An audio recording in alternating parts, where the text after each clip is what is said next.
ముందుగా రామచంద్రరెడ్డి గారు ప్రధానమైనటువంటి సవాళ్లు వస్తున్నాయి. అంటే కొన్నిటికి డేట్ టైం లైన్ తోటి చెప్పారు, టైం బౌండ్ తోటి చెప్పారు.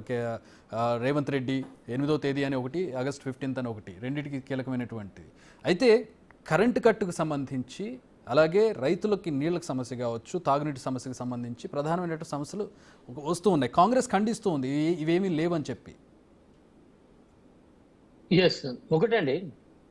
ఇప్పుడు నీళ్ల గురించి మనం ముందర మాట్లాడుకున్నట్లయితే కాంగ్రెస్ పార్టీ ఆ రోజున అంటే కాలం సీజన్ లో వర్షాలు పడే సీజన్లో కానీ ఎప్పటికప్పుడు చెరువులు నింపుకునే సీజన్లో కానీ కాంగ్రెస్ పార్టీ అధికారంలో లేదు. ఒక ఆస్పెక్ట్.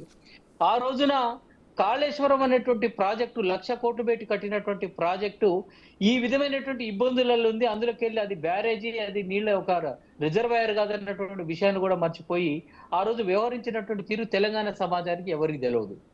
ఆ పరిస్థితులలో అప్పటికప్పుడు వాళ్ళు అక్కడ ఉన్నటువంటి పరిస్థితిని చూసి వదిలేసి పూర్తి నీళ్ళని అందులోకి వెళ్ళి ఖాళీ చేయడం జరిగింది. తర్వాత మేము వచ్చిన తర్వాత నీళ్ళని రిలీజ్ చేద్దామని చెప్పేసి అంటే నేషనల్ డ్యామ్ సేఫ్టీ అథారిటీ వాళ్ళు వద్దని చెప్పడం జరిగింది.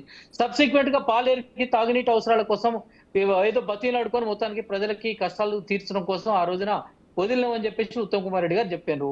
ఇంకొకటి కాలం కాలేదు, గతంలో ఎన్నడూ లేని విధంగా కూడా ఈసారి ఈ విధంగా ఉన్నది. దానికి ఈ రోజున అంటే ఆయన చేసినటువంటి నిర్వాకానికి ఈ రోజు చెప్తున్నటువంటి మాటలకి మోకాలికి బోడిగుండుకి ముడేయటం తప్పితే వేరేది లేదు. ఆయన చెప్తాడు ఒక 3 పిల్లలు గుంగిపోయిన ఏమున్నది ఐబీకి ఇంకోటి పెడితే అయిపోయేదానికి ఏముంది చక్కదనం అని చెప్పేసి ఎంత లైటర్ వేలే చెప్తున్నాడు అని అంటే ఏమైనా కనీసం సోయున్న వ్యక్తి ఎవడు కూడా ఆ విధంగా చెప్పాడు.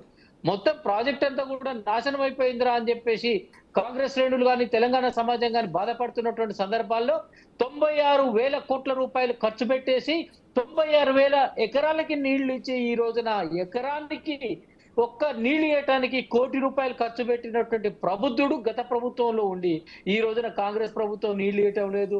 కాంగ్రెస్ ప్రభుత్వం అసలు నీళ్ళని ముఖాలు అడ్డం పెట్టింది. నేనైతే గుంజి పడేస్తుండే అక్కడికి వెళ్ళని చెప్పేసి అంటున్నాడు. అయ్యా నువ్వే వదలగొట్టింది ఉన్న నీళ్ళన్ని. అప్పట్లో వానాకాలం వస్తే మోటార్లో మునిగిపోయేదా, ఎండాకాలం వస్తే నీళ్ళ లేకపోయి ఇట్లాంటి పనులు చేస్తే మొత్తం వదలగొడుతుంది. మళ్ళీ కాంగ్రెస్ పార్టీని మీరు ఇలా బ్లేమ్ చేస్తుండ్రు. ఒకటే అడుగుతున్నా, కాంగ్రెస్ పార్టీ అత్యంత వైఖరి చూపేదు.